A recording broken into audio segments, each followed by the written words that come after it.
बंदरों का आतंक हो चला है। इन बंदरों ने महिलाओं को, बच्चों को, बुजुर्गों को भयभीत कर दिया है।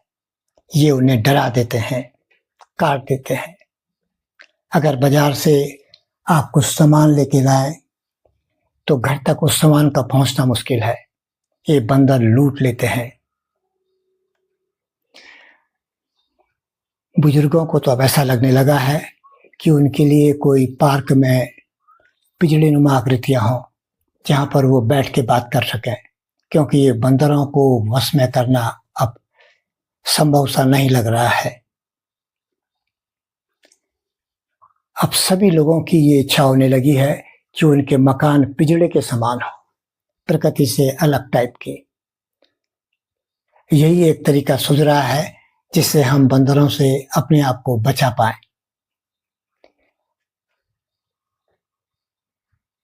इन बंदरों का आतंक इतना ज्यादा हो गया है कि अब स्कूल के बच्चे झुंड में आने लगे हैं। ये बंदर उन्हें डरा देते हैं, काट देते हैं, भयभीत कर देते हैं। किसानों ने खेती बाड़ी छोड़ दी है। ये बंदर जैसे ही किसानों की कुछ फसल होती है उसको सफाचट कर देते हैं और किसान हाथ मलते रह जाते हैं। बहुत मुश्किल में हैं सभी लोग। आइए कुछ सुझावों पर बात करते हैं। हमने कई लोगों से बात की और कुछ सुझाव हमारे पास आए, जैसे कि हम इन बंदरों को बंदरबाड़े में रखें, इनको कैद करके रखें।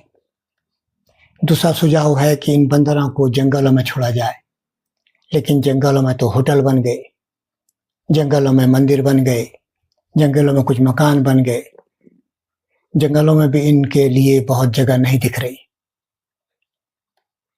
कुछ का सुझाव है कि इन बंदरों को बाघ के निवाले के रूप में प्रतिदिन दिया जाए। कुछ का सुझाव है कि इन बंदरों का बंध्याकरण किया जाए ताकि इनकी ग्रोथ कुछ कम हो जाए। लेकिन एक बात हमें स्वयं से भी पूछनी चाहिए कि आखिर ये बंदर शहर में क्यों आए? किसने बुलाया इन बंदरों को शहर में?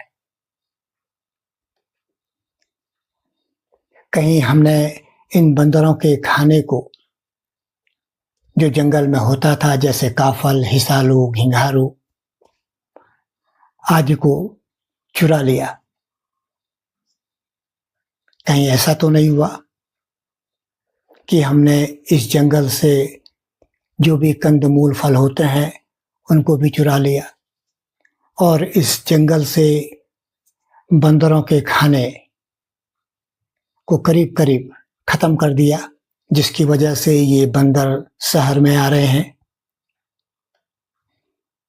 क्या ऐसा तो नहीं है कि कुछ लोग बंदरों को शहर में खुले में खाना दे रहे हैं, जिससे ये बंदर शहर में आने को मजबूर हो रहे हैं या आकर्षित हो रहे हैं? क्या ऐसा तो नहीं है कि हम खाद्य सामग्री को यत्र तत्र कहीं भी फेंक दे रहे हैं और बंदरों को या अन्य जानवरों को शहर में आने का मौका मिल जा रहा है? क्या ऐसा तो नहीं है कि हम बंदरों को मंदिर के आसपास ज्यादा संरक्षण दे रहे हैं? थोड़ी अपने आप से पूछें कि क्या सबसे पहले बंदर मंदिरों के आसपास तो नहीं आने लगे, उसके बाद तो शहर में नहीं आए? जरा इन तथ्यों पर भी गौर करें कि हमें अपने कर्तव्यों को कैसे निभाना चाहिए। आइए कुछ सुझावों पर बात करते हैं। जो काम अभी हम कर सकते हैं कि नंबर 1, पहले जंगल में जानवरों का खाना सुनिश्चित करें। और उसको हम कैसे करें कि हम जंगल में किलमौड़ा लगाएं, हिसालू के पेड़ लगाएं, तिमिल के पेड़ लगाएं, नाशपाती के पेड़ लगाएं, आड़ू, खुमानी लगाएं, खड़क के पेड़ लगाएं, ऐसे पेड़ लगाएं जिनसे इनको साल भर कुछ ना कुछ खाना मिलता रहे। इसके अलावा हमें कुछ वहां बीज का छिड़काव भी करना पड़ेगा। जैसे इनके कद्दू के सीजन में कद्दू के, लौकी के, ककड़ी के, भुज के भी पेड़ यहाँ, ये बेल यहाँ पर हम लगाएं, मूली लगाएं, ताकि इनकी खाद्य आपूर्ति जंगल में सुनिश्चित हो सके। और जब एक बार खाद्य आपूर्ति सुनिश्चित हो जाएगी तो संभवतः बंदर जंगल में जाना ही पसंद करेंगे। एक काम ये और भी कर सकते हैं कि हम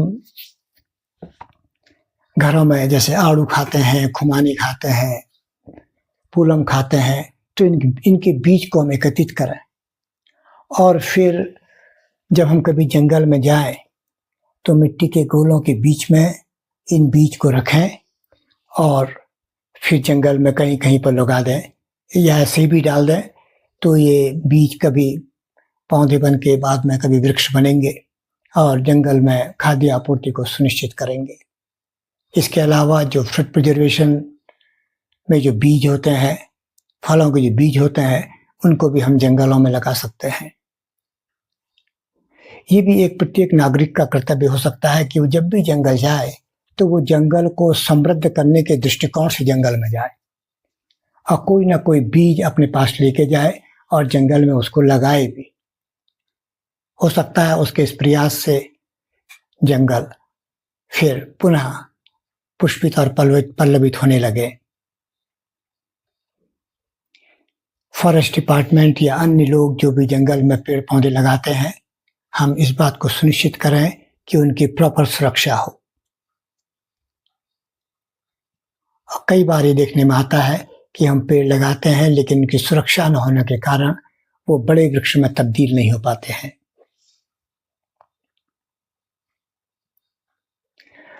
एक समस्या और हमारे जंगलों में है, वो यह है कि यहाँ पर हमारे यहाँ चीड़ के जंगल है और चीड़ के जंगलों में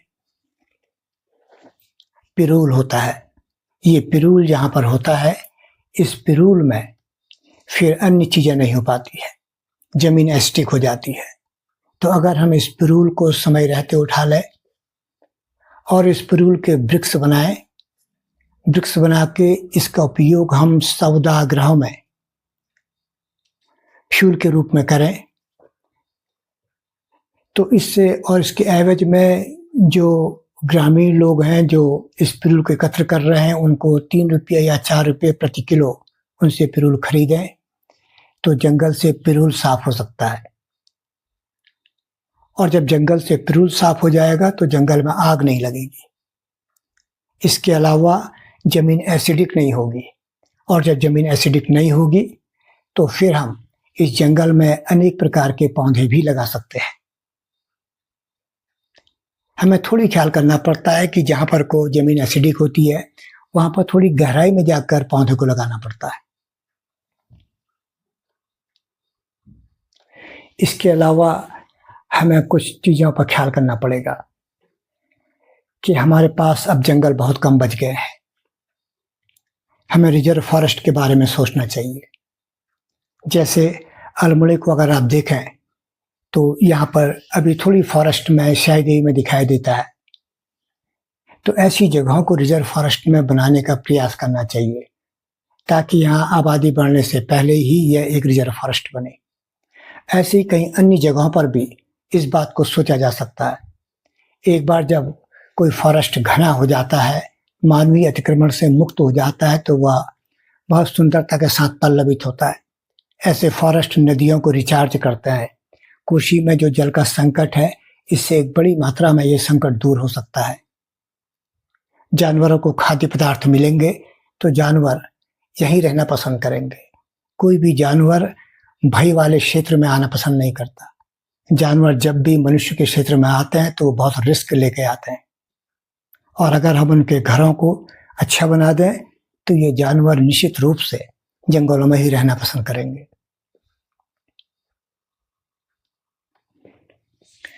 अब हमें एक बात का और भी ख्याल करना चाहिए अगर हमें अपनी पॉलिसी बनाने से पूर्व कुछ लोगों से, जो बॉटनी के जो एक्सपर्ट हैं, जो जंतु विज्ञान के प्रोफेसर हैं, एक्सपर्ट हैं, जो पर्यावरणविद हैं,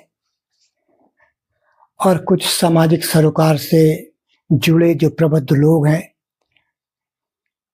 फॉरेस्ट डिपार्टमेंट के लोग हैं, ये आपस में बैठ के चर्चा करें और कुछ निष्कर्ष निकालें कि हम इन बंदरों के लिए को शहर से अलग करने के लिए क्या कर सकते हैं, किस पॉलिसी पर हम काम कर सकते हैं। हमें ये भी सुनिश्चित करना पड़ेगा कि इन बंदरों का हमारे जो सामाजिक परिवेश है इसमें क्या योगदान है। हम इस बात को नकार नहीं सकते। ये हो सकता है कि हमको इनके योगदान का मालूम ना हो। आप देखते हैं कि आज हमारे परिवेश में कौवे, चील कम हो गए हैं, और जब कभी कोई जानवरों की लाश किसी स्थान पर पड़ी होती है तो बहुत दिनों तक वो दुर्गंध देती रहती है, क्योंकि ये कौवे और चील कम हो गए। तो इन सब चीजों पर हमको ठोक बिगाकर निर्णय लेने चाहिए, और बुद्धिजीवी लोगों के निर्णय पर हमको चलने का प्रयास करना चाहिए। हमें बहुत आवेश में आकर निर्णय लेने से बचना चाहिए। अच्छा, अब कुछ तात्कालिक सुझावों पर हम बात करते हैं कि अभी जो हमने आपसे बातें करी, इसमें तो पेड़ लगने में तो समय लगेगा, लेकिन समस्या तो वर्तमान की है। तो वर्तमान में हम कुछ तात्कालिक सुझावों पर बात करते हैं। पहला सुझाव तो यह है कि हम जो भी ये वेस्ट पदार्थ है, घरों के जो वेस्ट पदार्थ है, उसको सूखे और गीले दो में रखें। प्रत्येक नागरिक को इसमें कंट्रीब्यूट करना पड़ेगा। एक जो वेट वेस्ट जो होगा, जो गीला वेस्ट होगा, उसमें खाद्य पदार्थ, जो ठीक खाद्य पदार्थ हमारे बच जाते हैं, उसको हम प्रतिदिन एक जगह पे इकट्ठा करें, और सूखे वेस्ट को हम दूसरी जगह पे इकट्ठा करें। इस खाद्य पदार्थों के जो वेस्ट है, इसको फिर हम कोशिश करें कि ये किसी एक जगह पर एकत्रित हो। नगर निगम इस कार्य को कर सकता है,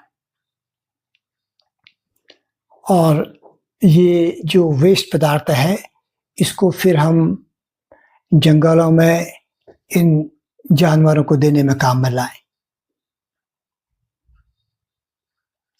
दूसरा तरीका यह है, दूसरा जिस पर हमको बात करनी पड़ेगी कि इन बंदरों को हमको जंगलों में छोड़ना पड़ेगा, हमको पकड़ना पड़ेगा, और उसके बाद हमें इनको जंगलों में छोड़ना पड़ेगा। लेकिन जब हम इनको जंगलों में छोड़ेंगे तो हमें इनकी खाद्य आपूर्ति भी सुनिश्चित करनी पड़ेगी, नहीं तो ये पुनः भाग के आ जाएंगे। तो एक बात तो हमने कही कि जो खाद्य पदार्थ हमारे घरों में वेस्ट के रूप में आ रहे हैं, उसको हम किसी जगह पर पालिका में या नगर निगम में किसी जगह पर कलेक्ट करें। उसके बाद हम जंगल में किसी चिन्हित स्थान पर डालें जहां पर बंदर है, जहां पर हमने बंदरों को छोड़ा है उस स्थान पर इनको डालें, ताकि बंदरों को खाना वहां मिल पाए। इसके अलावा जो सब्जियां हैं, सब्जियों की दुकान है, ये सब्जियां कुछ समय बाद बासी हो जाती है। प्रतिदिन सब्जियों की दुकान में सब्जियों का बड़ा स्टॉक बर्बाद भी होता है, वो बासी हो जाता है, खराब हो जाता है। तो इस बासी सब्जियों को लेकर, खराब सब्जियों को लेकर पालिका कहीं पर एकत्र कर सकती है, और इस सब्जियों को भी हम जिस जगह पर हमने बंदरों को जंगल में छोड़ा है, या जिन जगहों पर बंदरों को जंगल में छोड़ा है, वहां पर हम इन सब्जियों को डाल सकते हैं, ताकि उनकी खाद्य की आपूर्ति हो जाए। कुछ सालों तक हमको ये कार्य करना पड़ेगा। इसमें न केवल नगर निगम या पालिका ही कार्य करेगी, इसमें जो जनमानस है उसको भी सहयोग करना पड़ेगा। जो पशु प्रेमी है वो भी जंगलों में जाकर इन जानवरों को खाना दे, इन बंदरों को खाना दे। इससे भी दोनों काम हो जाएंगे, पशु प्रेमी को भी अच्छा लग जाएगा और शहर के लोग जो बंदरों से परेशान हैं उनको भी अच्छा लगेगा, क्योंकि सभी चाहते हैं कि इन बंदरों को भी खाना मिले। अगर ये जो खाना हमारा घर में बच जाता है, दुकानों से बच जाता है, पालिका या नगर निगम इसको जंगलों में चिन्हित स्थानों में प्रतिदिन छोड़ दे, जहां पर को बंदर थे या बंदर को हमने रखा है, बंदरों को जहां छोड़ा है, तो बंदरों को खाने की आपूर्ति हो जाएगी और बंदर फिर शहरों को आना पसंद नहीं करेंगे। अब ये प्रश्न उठता है कि पालिका ये पैसा कहां से लाएगी या निगम ये पैसा कहां से लाएगा। तो इसके लिए ये सुझाव दिया जा सकता है, आम समिति से ये सुझाव बने कि यहाँ के जो संभ्रांत नागरिक हैं उनके बीच में डिस्कशन हो जाए और हाउस टैक्स के साथ 50 रुपया प्रति परिवार लिया जाए और इस पैसे से जो दुकानदार हैं, जो सब्जियों के दुकानदार हैं जिनसे हम बासी सब्जी ले रहे हैं, खराब सब्जी ले रहे हैं, उनको भी कुछ न्यून राशि दी जाए। जो लोग सामान को जंगल तक ले जा रहे हैं कुछ राशि उनको दी जाए। जो लोग घरों से गीले कूड़े को या गीले खाद्य पदार्थों को पालिका तक ला रहे हैं उनको भी कुछ राशि दी जाए और सभी के सहयोग से ये कार्य हो सकता है। इसके अलावा आप देखें कि जब आप घरों से बंदरों को भगाते हैं, अगर आप अकेले बंदरों को भगाएंगे तो ये खतरनाक भी हो सकता है। कभी कभी बंदरों के दल का जो नेता है वो दलबल सहित आक्रमण भी कर देता है। इसलिए जब भी बंदरों को भगाएं तो समूह में भगाएं, 2 या 2 से ज्यादा लोग मिलकर भगाएं। जब पूरा मोहल्ला बंदरों को भगाने में आमदा हो जाएगा, जुट जाएगा, तो ये बंदर फिर उस मोहल्ले में आना बंद कर देते हैं। सामूहिक प्रयास आवश्यक है, दोषारोपण से काम नहीं चलेगा। और इन सबों के बावजूद संभवतः जितने भी बातें हमने कही ये बंदर सार से चले जाएंगे, लेकिन उसके बावजूद भी अगर कुछ इस समस्या पर अगर हम फिर भी नियंत्रण नहीं पा सकते हैं तो न्यायालय के या सरकार के निर्देशन पर जो भी वो कठोर कदम उठाएं उस पर सभी को चलना चाहिए।